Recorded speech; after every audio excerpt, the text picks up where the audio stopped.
Hi friends. Hi children's. అందరూ ఎలా ఉన్నారు? అందరూ బాగున్నారని బాగుండాలని మనస్ఫూర్తిగా కోరుకుంటున్నాను. నేనైతే చాలా బాగున్నాను. మరి ఈరోజు ఏంటో తెలుసా? ఇదేం టైము మనకి? Story time. సో మరి మనం ఇంకొక కొత్త స్టోరీ తెలుసుకుందామా? నాతో పాటు మీరు కూడా ఒక మంచి అద్భుతమైనటువంటి స్టోరీని, ఒక కథని తెలుసుకుంటారని అనుకుంటున్నాను. బాగా ఎంజాయ్ చేస్తున్నారా? నిన్న మరి మీకు ఎలా ఉంది కథ? చెప్పనే లేదు. ఒకసారి ఎలా ఉందో కమెంట్ చేయండి. ఈరోజు కథ ఏంటంటే అమ్మ ప్రేమ. అమ్మ ప్రేమ.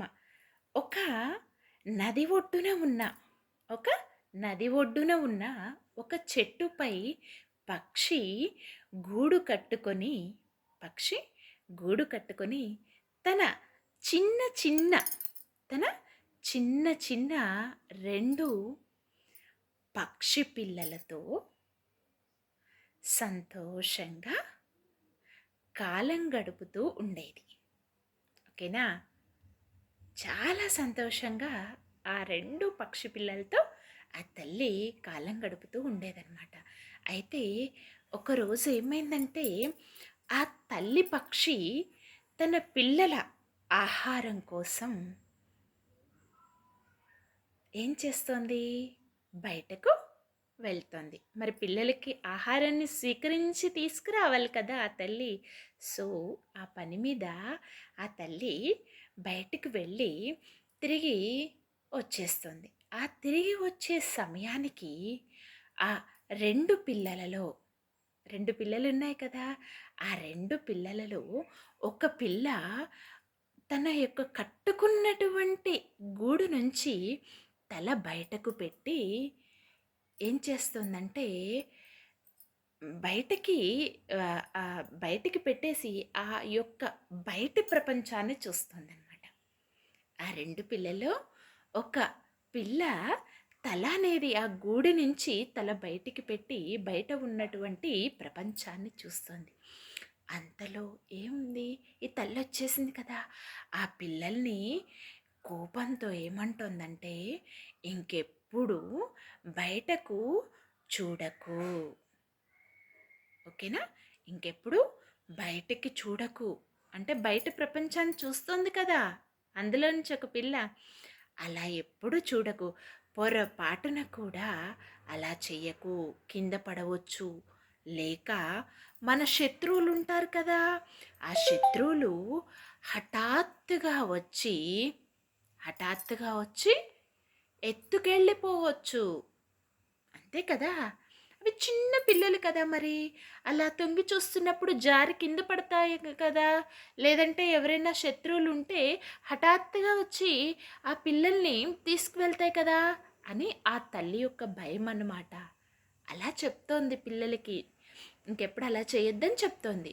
మీరు పెద్ద అయిన తరువాత నాలాగే బయటకు వెళ్ళవచ్చు అన్నది. ఇప్పుడు అవి చిన్న పిల్లలు కాబట్టి జాగ్రత్తగా ఉండండి అని చెప్తోంది. నా అంత పెద్దయ్యాక మీరు బయటికి వెళ్ళొచ్చు అని చెప్తోంది.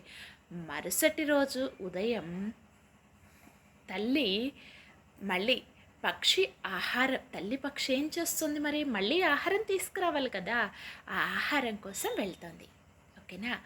అమ్మ మాట అస్సలు లెక్క చేయకుండా మళ్ళీ ఏం చేస్తుందంటే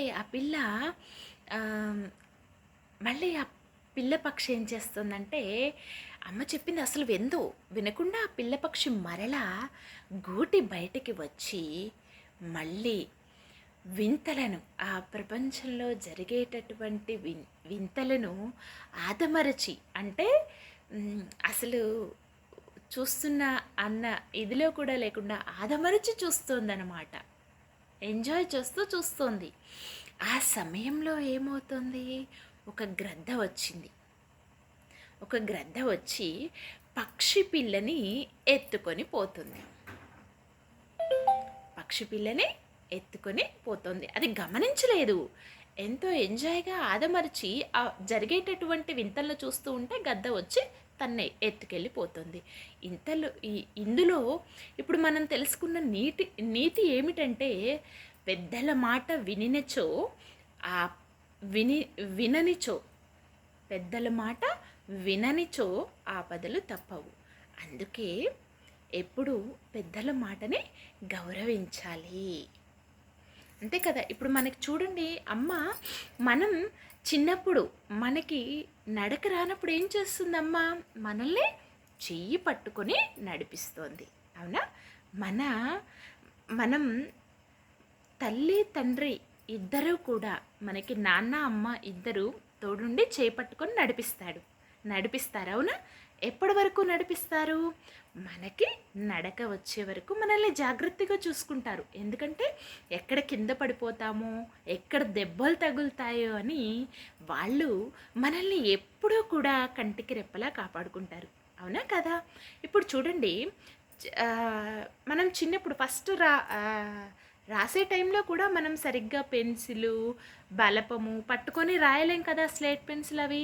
ఏం చేస్తారు? మనకి గురువు గారు చేయి పెట్టి దిద్దిస్తారు. ఇంట్లో అమ్మ కూడా మళ్ళీ మనకి ప్రాక్టీస్ చేపిస్తుంది కదా. ఎప్పటి వరకు? మనంతటికి మనం స్వయముగా రాసేంత వరకు అక్షరాల్ని వాళ్ళు మనల్ని చేపట్టుకొని రాపిస్తారు. ఆ తర్వాత మనకి రాయటం వచ్చాక వాళ్ళు ఏం చేస్తారు? మళ్ళీ వదిలేస్తారు. అవునా కాదా?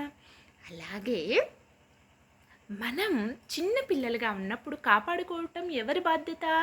మన తల్లిదండ్రులది. అవును కదా? మరి మనం తల్లి చెప్పిన మాట వినాలి కదా. అవునా కదా? సో ఇప్పటి నుంచి చక్కగా మీరందరూ కూడా అమ్మ మాట, నాన్న మాట, స్కూల్లో చెప్పిన గురువుగారు అంటే టీచర్స్ మాట, ఉపాధ్యాయుల మాట, అందరి మాట కూడా చక్కగా వింటూ మీరు ఎంతో ఎంతో అద్భుతంగా మీ జీవితంలో ఉన్నత శిఖరాలు చేరుకోవాలని కోరుకుంటున్నాను. అప్పుడేమవుతుంది? మీకు విద్యలో ఎంతో అభివృద్ధి పొందుతారు. మీ మంచి కోసమే కదా ఎవరైనా చెప్పేది. సో అందరినీ గౌరవించండి, పెద్దల మాటల్ని గౌరవించండి, తిరస్కరించకండి. ఓకేనా? మరి మీ అభిప్రాయం ఏమిటో నాకు కమెంట్ రూపంలో కమెంట్ చేయండి. అలాగే మరి ఈ తల్లి పక్షి, పిల్ల పక్షి యొక్క కథ ఎలా ఉంది? మీకు నచ్చిందా లేదా? కమెంట్ చేయండి. ధన్యవాదములు. Thank you for watching.